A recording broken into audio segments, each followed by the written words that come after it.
in, I felt depleted and done with that one, right?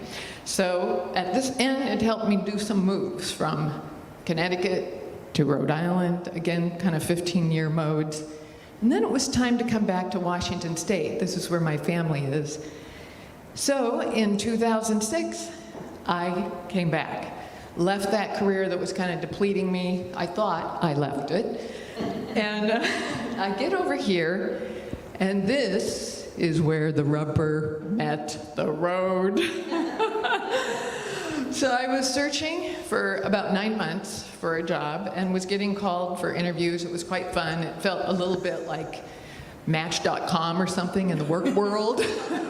But I was never getting the one. And so then I weakened and I thought, well, maybe I have to go back to the career I had left. So I ended up accepting a job in Olympia in the career I had left that I really knew I was done with. But, you know, I needed a paycheck and benefits. So here I was in Olympia. I started the job. I had bought a house so that I wasn't commuting from Seattle. And I could tell it was not a fit. I could tell I was totally stressed out almost immediately. It was like going back in time a year before and being in that other job. So I found Unity at that time, though. I was doing my quiet time. I went to the UU church first. It was not a fit. That's Unitarian Universalist. The next church I visited was Unity, and I immediately felt it, immediately knew I was here. And just so you welcomers don't think that your job isn't important, I still remember who the welcomer was when I came in. It was Naoma Brazel.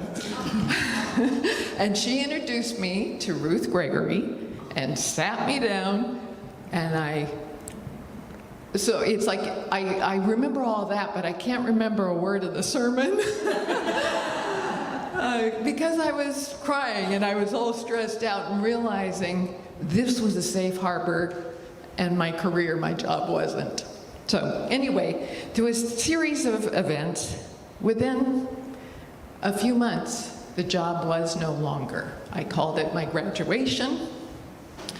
But then, again, the rubber was meeting the road. What do? I'm in Olympia. I have a house. I have to support myself.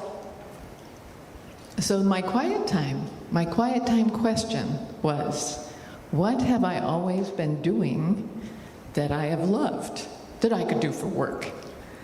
And all of a sudden, this crazy idea about real estate sales came into my head. Because my friends back east had called me the house whisperer. I was doing other jobs, but when I would buy a house, they called me the house whisperer. I could find affordable, amazing water view properties. So anyway, I'm with that in my quiet time. And as I'm reflecting, my heart opens up. I'm feeling like I'm having this spiritual experience over this thing. And of course, then I get out of the quiet time and I go, okay, what are the steps? And then I was scared to death over this. I really felt like I needed a paycheck and benefits. What was I doing? Getting a job in sales in a town that no one knew me. And it was the Great Recession, by the way, I will add that. So obviously I had to put myself in counseling. I continued my quiet time. I had my friends. I had Unity that would remind me that the world is safe and beautiful, even when it didn't feel that way. And somehow, even though I had this huge fear, it took me, I think, 9 months before I finally took the plunge. I was still looking in the paper for jobs. We had papers back then, the classified ads.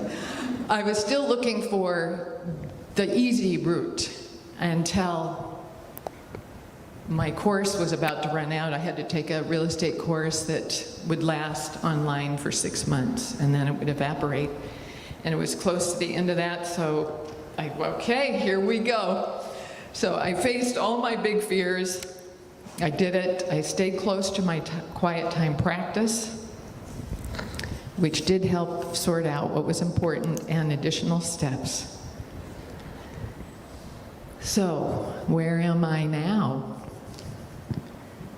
15 years later, I have had, it is 15 years, can you believe it? I've had a wonderful, the most enjoyable career I've ever had, where I got to use all that was in here to help people find their next home, support them in that transition. It really has been a magical time for me.